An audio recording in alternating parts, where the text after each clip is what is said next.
appelle la révolution des serfs, un sénateur nommé Ventura. Et la révolution des serfs va consister, ça va être une révolution des urnes. C'est-à-dire que nous allons reprendre le pouvoir par le bulletin de vote. Nous allons faire élire des gens du peuple, des gens de bonne volonté, des gens honnêtes, pour remplacer toute cette racaille de politiciens qui ne sert qu'à cirer les pompes des mondialisateurs. Et ça, je ne le supporte pas, je le dénonce et je crée donc ce parti Nouveau Citoyen. Le site n'est pas encore en place, mais vous aurez bientôt des nouvelles. Ce sera peut-être l'occasion de faire une émission spéciale là-dessus. Absolument. D'ailleurs, le livre, le titre du petit livret, il s'appelle « Un grand projet pour la France », que je tiens en main en ce moment grâce à mon ami Ben qui me l'a fait parvenir. Et qui sera en principe sur le site dès demain. Oui. Donc, il y a un plan là qui est évidemment non seulement le contrôle de la planète, mais aussi un plan d'eugénisme, c'est-à-dire qu'on veut drastiquement diminuer la population de la planète. Et je crois que le pire dans tout ça, ce serait que nous nous entretuions nous-mêmes, qu'on s'entretue entre nous, et que eux n'auraient même pas besoin de tirer une seule balle de fusil, que dans la rage de nos religions, de nos cultures et de toutes les différences qui nous séparent, qu'on n'ait pas pu trouver un seul dénominateur commun en tant que citoyen, ou si vous voulez, villageois. Oui. Tu vois, François-Pierre, on a quand même une très grande chance, une énorme chance. La chance, c'est 2012. En 2012, il va y avoir des élections capitales aux États-Unis, en France, en Espagne, en Grande-Bretagne, en Allemagne et encore dans d'autres pays importants du monde. Et moi, je souhaite que les gens prennent conscience et adhèrent à un mouvement nouveau citoyen, qu'on l'appelle comme on veut dans les pays, mais surtout c'est un mouvement qui doit absolument, à tout prix, rejeter tous les partis qui ont exercé le pouvoir depuis une trentaine d'années et qui ont trahi toutes ces démocraties. Il n'y a pas d'autre mot, c'est trahison. En France, c'est le président Pompidou et le ministre des Finances Giscard d'Estaing qui ont interdit en 1973 à la Banque de France d'émettre les billets. Ça a été conforté plus tard par le traité de Lisbonne et l'Europe n'a pas eu le droit d'émettre ses billets. Ce sont les banques internationales qui décident de dire à l'Europe, bon, on vous laisse imprimer des billets, mais attention, on met un taux d'intérêt derrière pour vous obliger à payer les intérêts de la monnaie que vous fabriquez. Incroyable. On est en pleine aberration. Ah oui, c'est toujours le même stratagème, c'est la réserve fédérale mondiale, mais ne jamais oublier non plus que le pouvoir des Rothschild est aussi associé à la Cité de Londres et qu'il n'y a pas seulement que, si vous voulez, les Ashkénazes qui dirigent les banques, mais il y a aussi une élite, une oligarchie britannique qui est très, très, très, comment on peut dire, machiavélique, pour ne pas dire diabolique. Oui, mais qui est aux ordres des banques internationales. Ah, c'est sûr, c'est l'argent qui mène le monde, mais l'argent ne nous mène pas. Nous, on est du bétail à leurs yeux. Ah oui, mais alors là, à propos de bétail, je voudrais te citer une déclaration que Menahem Begin, le premier ministre israélien, il y a une vingtaine d'années, a prononcée. Alors évidemment, les Ashkénazes les sionistes essayent de dire « Ah non, mais c'est pas vrai, il a jamais dit ça ». Mais si, ça a été rapporté par un témoin direct, ça a été rapporté par Monsieur Amnon Kapeliuk, qui est quelqu'un d'incontestable. Et voilà comment Begin et les gens qui prétendent vouloir diriger le monde nous traitent. Voilà, je cite. « Notre race est la race maîtresse.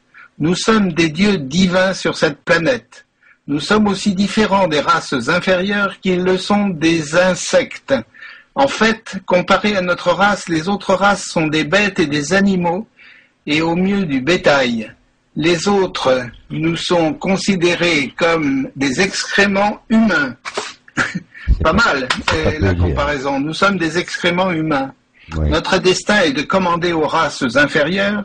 Notre royaume terrestre sera dirigé par notre leader avec une baguette de fer. Les masses nous lécheront les pieds et nous serviront d'esclaves. Voilà le programme de la mondialisation. Voilà comment ces gens nous considèrent. Eh bien, il est temps de réagir, à mon avis. Et si jamais vous avez envie de fédérer des mouvements citoyens pour reprendre le contrôle de nos démocraties, eh bien, je suis votre homme, je vous guiderai. Je n'ai pas la prétention de devenir président de quoi que ce soit. Je ne suis qu'un agitateur d'idées, mais je vous donnerai les bonnes idées pour réussir.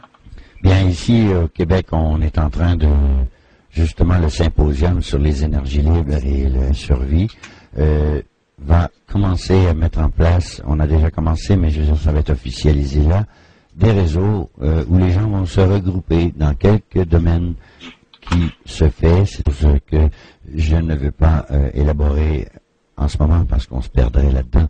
Mais une chose est certaine, c'est qu'il y a un besoin et les gens doivent se réseauter. Mais là, il y a tellement de réseaux et ces réseaux-là ne se connaissent pas entre eux et la plupart possèdent le même agenda, c'est-à-dire se libérer du marasme. Mais maintenant, on connaît les problèmes. Et les solutions, il y en a. Et d'ailleurs, c'est ça le but de ce symposium-là, c'est on ne parle plus de problèmes. On a assez discuté, il faut agir. Donc, on va présenter des solutions. Mais pour cela, les gens doivent s'impliquer dans leur sort, mais aussi dans celui de leurs êtres chers, hein, que ce soit leurs femmes, leurs enfants, leurs familles, des amis précieux. Il y a quelque chose qui me paraît assez extraordinaire, c'est qu'en fait, la prévision de tout ce qui existe actuellement a déjà été écrit dans l'Apocalypse par Saint Jean. Saint Jean dit « Un ordre noir et secret surgira, sa loi sera de haine et son arme de poison. Il voudra toujours plus d'or et étendra son règne sur la terre. Ses servants seront liés entre eux par un baiser de sang. Les hommes justes et les faibles subiront sa règle. Les puissants se mettront à son service. La seule loi sera celle qu'il dictera dans l'ombre. Il vendra le poison jusque dans les églises, et le monde marchera avec ce scorpion sous son talon. » Je trouve ce parti de l'Apocalypse une véritable révélation de ce qui se passe aujourd'hui. Le moindre mot correspond exactement à l'une des saloperies qu'on nous impose. Oui. D'ailleurs, ça a toujours été comme ça à travers les siècles. C'est juste que là, on le voit plus. Et c'est un miracle que notre conscience ait pu saisir justement tous les secrets, les manipulations visibles et invisibles. Il y a beaucoup de gens qui ont donné leur vie, qui ont même sacrifié leur vie pour, si vous voulez, que la vérité voie le jour et qu'on puisse enfin dénoncer les mensonges. Lorsque Begin dit cette race, mais de quelle race qu'il parle? Des Ashkénazes. Il ne parle pas de la race juive, ils ne sont pas juifs. Je veux dire, c'est une religion, là. Mais Begin, il n'est pas juif, il est Ashkénaze. Oui, non, mais tu remarqueras qu'il a l'intelligence de ne pas citer la race juive. Lui, il parle en tant que Ashkénaze. Lui, c'est pas un juif. C'est un Ashkénaze. Il dit notre race est la race maîtresse, mais il se garde bien de dire la race juive est la race maîtresse. Tu comprends? Absolument, oui. C'est comme Théodore Herzl qui disait nous allons procéder à l'assimilation aux Juifs, comme ça on va bénéficier du courant de pensée que cette race a à travers le monde. Et ça veut bien dire qu'ils ne sont pas Juifs, puisqu'ils essayent de s'assimiler à des Juifs. Et le plus terrible, tu sais, c'est que en fait le processus n'a pas consisté tout simplement aux sionistes et aux Ashkénazes à s'assimiler à des Juifs, mais ils ont décidé de physiquement remplacer la vraie race juive. Et on voit la naissance maintenant d'une juiverie internationale, et on ne sait pas trop si elle est juive ou ashkénaze. Il faut faire attention, parce qu'on va se faire traiter d'antisémite, alors que nous ne le sommes pas. Nous essayons de libérer... Non, on ne peut pas se faire traiter d'antisémites. Ils ne sont pas sémites. Les sémites, c'est la lignée de Seth, et eux, c'est la lignée de Japhet, dans les fils de Noé. Donc, ils ont rien de sémite. On ne peut pas être taxé d'antisémitisme.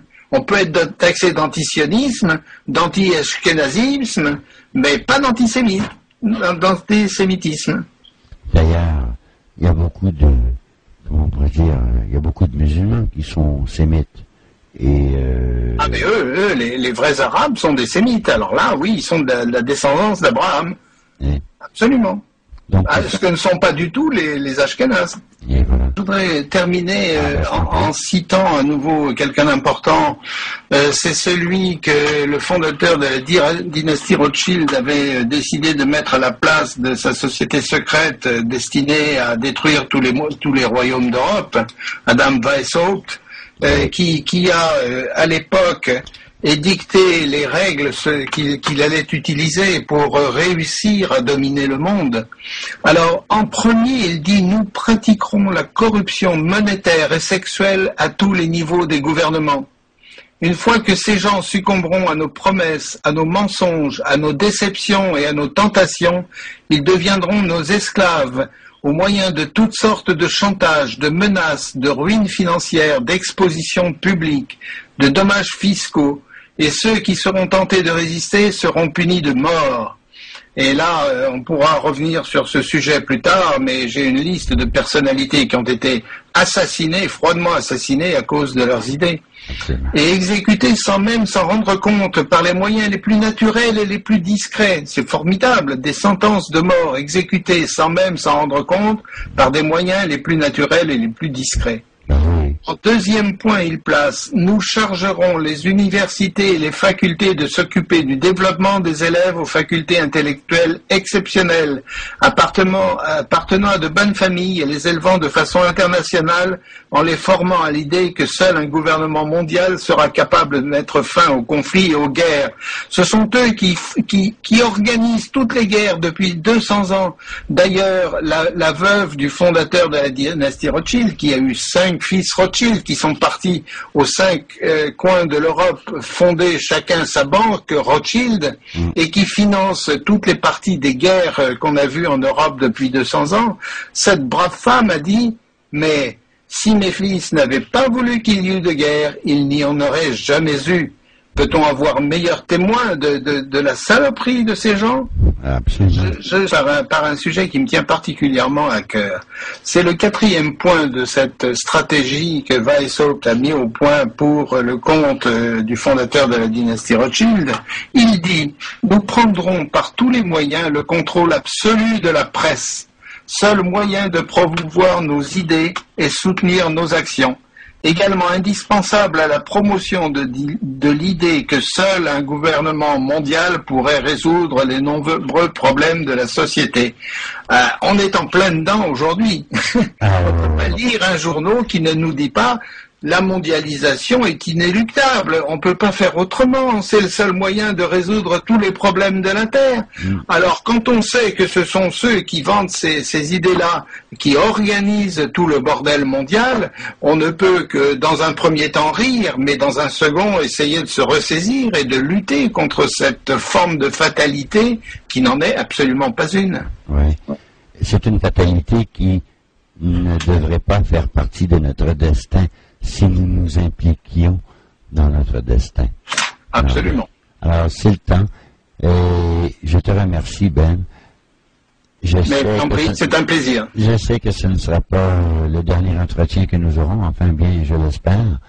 Et j'ai beaucoup d'autres sujets de conversation, si ça t'intéresse. Ah, ça m'intéresse énormément, et puis ça ne sera qu'un plaisir de te recevoir à nouveau sur la presse libre internationale. Soyez digne d'être qui vous êtes en ne vous laissant pas faire. Au moins, si un jour on quitte ce monde, on le quittera avec sa dignité humaine, et ça n'a pas de prix. Alors merci Ben, je te laisse dire un dernier au revoir à nos amis, et puis on se dit à très bientôt. Salut à tous, salut les francs-maçons, salut les petits soldats de la mondialisation. Au plaisir de croiser le fer avec vous si vous en sentez capable. Donc c'est une invitation, à la prochaine et merci à tous d'avoir été présents. Au revoir. Au revoir.